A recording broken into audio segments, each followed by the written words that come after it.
Welcome to the latest episode of our 15-minute chats we're doing with the Profit Business Magazine, and we're catching up with local business owners. It's brought to you in partnership with Business Central, which provides its members with professional business services, support services. Today, I meet up with Carl Leipst. He's the owner of Diva in Havelock North and also a part owner in the loading ramp in Havelock North. And he's also, for his sins, a hard-working member of the Havelock North Business Association. Hey, mate, how are you today? Yeah, good, mate. Good. How are you? Yeah, good. Hey, obviously a busy time for you in some respect, but, you were down in lockdown. What did you crave most? Look, I'd probably be a liar if I didn't say it was my morning flat white. But yeah, I mean, outside of that, probably even just a bit of routine. Yep. Okay, and what is one of the main technologies and stuff that you've been using, or one of the things that you've been doing more so often based from home? We're probably quite fortunate that like Diva doesn't have an office there, so we have a full home office set up that remotes in. So we have remote access to all of our tools and everything from home. But also mostly for us, it's peace of mind with our security camera system, so we can just look in it all the time, make sure that the place is how we left it and nothing untoward's going on. Certainly used a lot more FaceTime and Zoom than I ever have before as well, though. Yeah, I bet you have. I bet. And what about a routine from home? What's that look like? Yeah, look, probably the first week to 10 days was just a lot of work. We were in the office all the time. We were forecasting cash flow models and looking at, how far we would sort of forecast out for that and what other levels might look like for us. I think that was getting to a point where it was a bit unhealthy, and we just so I buckled down to having a certain number of work days in the office and then getting out and spending time with the kids and getting some of the jobs done around the house, which I know within hospo it doesn't always happen a lot with the hours we work, so we'll take some advantages and wins when they're there, I suppose. Yep. So obviously, hospo and tourism have been one of the two, the two that have been really impacted. Shut down. Nothing. So what has that looked like for you? I mean, the suddenness of it, and is it like zero revenue, zero? All of that sort of stuff. How's it shaped up? Yeah, look, we've heard it in all the media and the likes, and it's true. I mean, there's other sectors that have obviously faced that too. But yeah, shut down, zero income. Obviously, there was wastage and stuff to be disposed of. Everything very quickly moved under security and lock and key and taken off site. And then, yeah, it was just a matter of looking from a survival point of view, really. Yeah. And have you used, so obviously you've looked at it and gone, there must be things that we can do from a productive point of view. What does that look like? Has it been gearing up, or has it been looking at the delivery model that you've got? Has it been looking at menus? Has it been devising new things? What's it sort of been? We definitely, after the first side of getting a handle on things with our own modelling for the business financially, we then spent a lot of time looking at what level 3 looked like, what was the potential of deliveries or takeaway food for us. There was a group put together and we joined in some of their Zoom meetings, talks about home, and discussed with the greater hospitality what everyone was getting up to. We took away a lot of information from that. It was great to see everyone come together with that.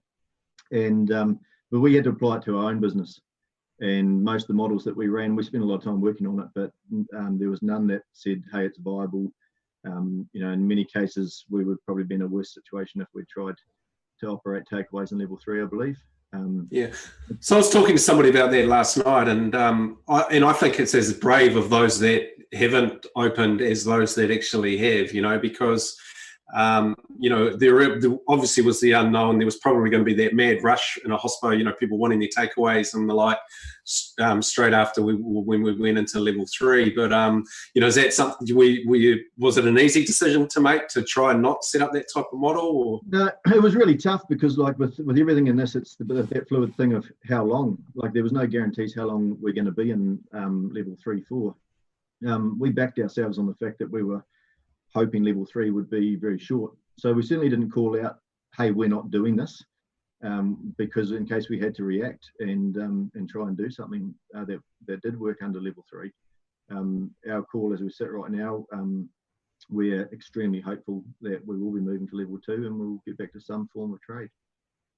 So what does that look like in a typical bar or a bar and a restaurant environment and stuff?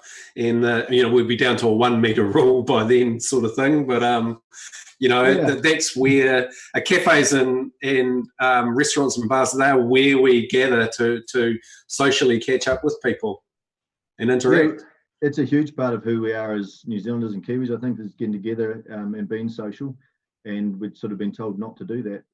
So it will be challenging. It will be different for different businesses. Like I know there's restaurants that are spacing their tables out, and we're doing that in our dining side of the business.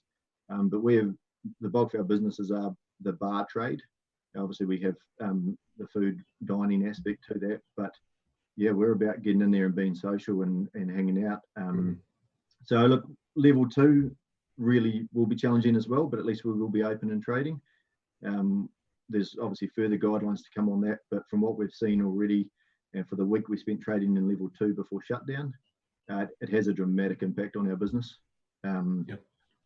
It's huge, hugely drops it down. We also operate a nightlife aspect to our business, and that's probably a part of our business that won't be operating under level 2. We would hope it can, but I'm not sure if we can keep social distancing. Yeah, one of the I'm looking at the positives and stuff like that, and obviously part of it is a registering. So people, you'll need to know who is in your venues and stuff like that. So that does that pose some opportunities going forward? Yeah, look, we had to we just ran a paper-based one the week before shutdown, but we're looking at apps like everyone else. Certainly speeds up and makes it a use of ease that if people come in, they can scan a QR code off their phone, and that gives them a sign in. That's much better than having to fill out your name, address and phone number and everything. And yeah, there may be some aspects where we could build databases or whatever, but lots of the apps I've looked at don't have that sort of detail. They're protecting people's privacy and not giving out that information so much. So it's more just a better record keeping for us than trying to file bits of paper and hold them on site for 4 to 6 weeks. And are you put off by we've never experienced a pandemic in our life? We're going forward. Are you wary of that going forward and what you would do differently? And, would you be as, not just, how you'd model the business around this sort of stuff going again? Yeah, look, moving forward, I suppose it is a nerving time on the fact that the underlying message is keep your distance and stay in your bubble. And,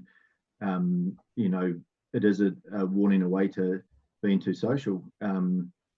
But I think at the end of the day, life has to get back to some form of normal, and we're probably reliant on the fact that New Zealand's done a great job to get us to where we are now, and will hopefully enable us to have a more normal where we can go down the pub after work, have a beer with our mates.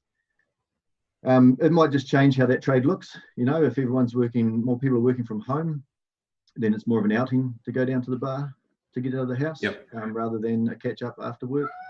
It is definitely going to be a fluid changing thing, and I think that hospo people are pretty used to being agile and moving on the fly to look at what the new opportunities are. Yeah. Okay. Cool. And so, if you're looking at areas within the business now, you're not even really you're not open. You will be open in some form in level 2. What do you see as a key learning, or what will you potentially take forward as we come completely out of lockdown and eventually get business back to usual? Will there be different systems that you use that you've had to use now that you'll continue to use, that type of thing? Look, obviously we're removing furniture from our premises at the moment, spreading them out, doing all the things that you hear people are doing at the moment.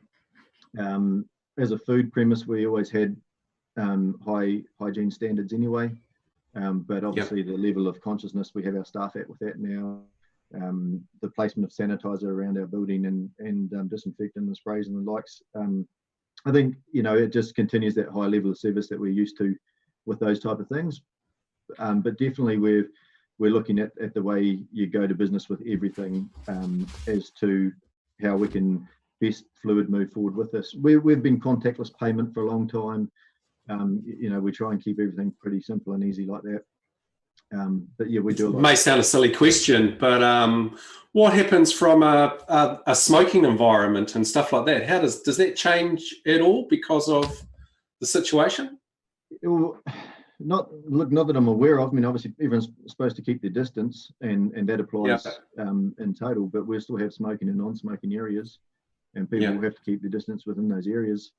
We're looking forward to the announcement tomorrow to get further detail on what that looks like, because one of the things is your smoking area is only so big, and I know that there's certain times of the evening where smokers seem to come out of nowhere, and that seems to be the busiest area of the bar.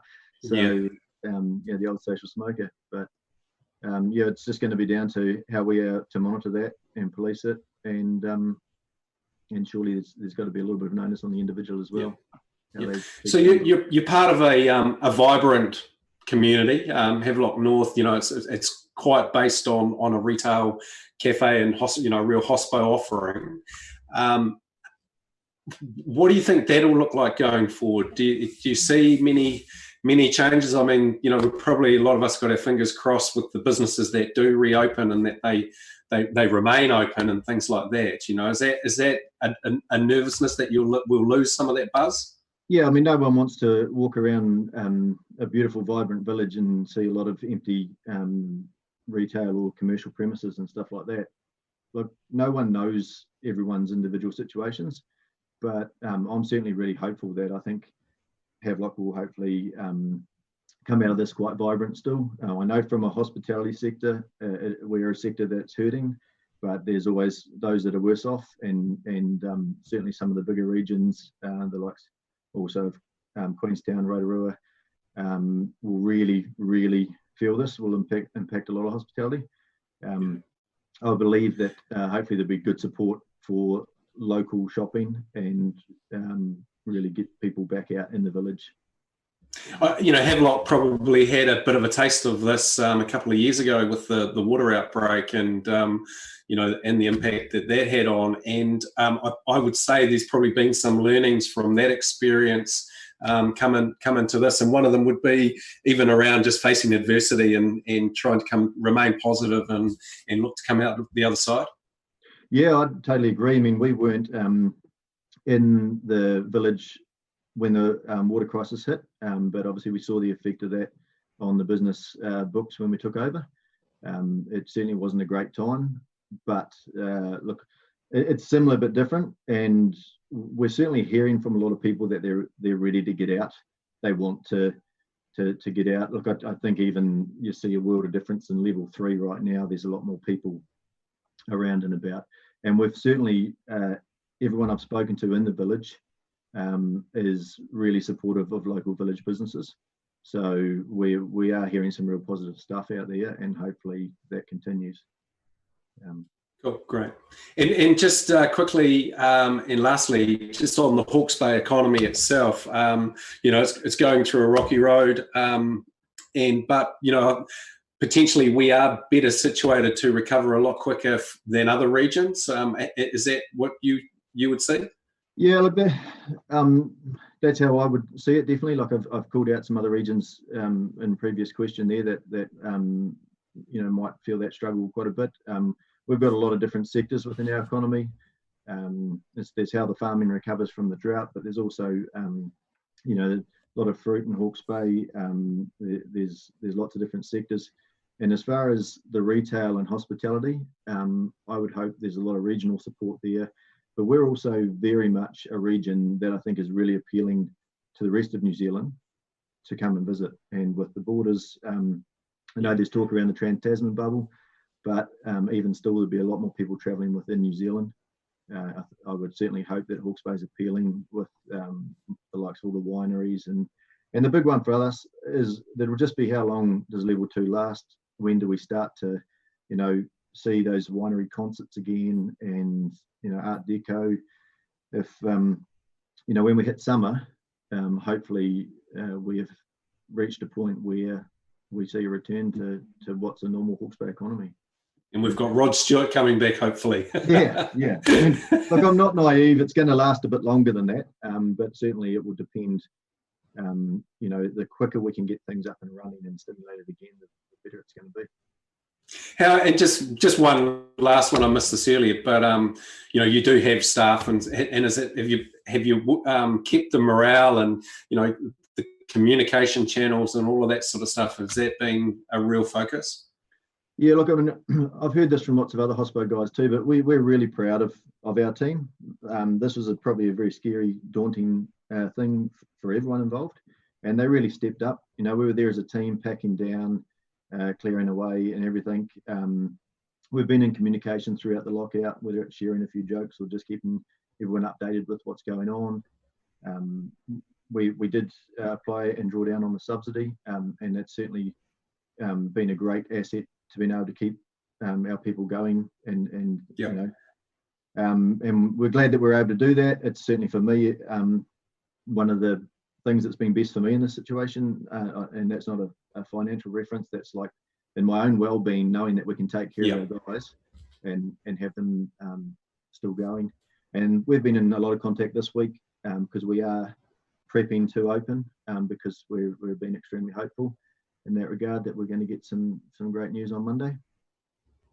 So yeah, look, they're a super team. They've most of them have been with me the entire time I've been in at Diva. And yeah, they're really into hospo and Cool, great. Hey, look, it's been great chatting to you. Really appreciate and understand the difficulty of what everybody's going through and stuff like that. And we do really need our CBDs to be vibrant, happening places where people can gravitate to, have some fun, and catch up with our friends rather than doing it virtually. It seems a little bit weird trying to cheers a drink to somebody that's on a screen rather than sitting next to you face to face. So I really look forward to catching up with you and Diva for a beer within the next couple of weeks. Yeah, look, I certainly look forward to being back behind the bar and pouring some pints and seeing our smiling locals. But I mean, I suppose if anything, as a finishing to this, wherever you are in Hawke's Bay, I say we just certainly encourage just shop local, support the local little businesses in your towns and villages.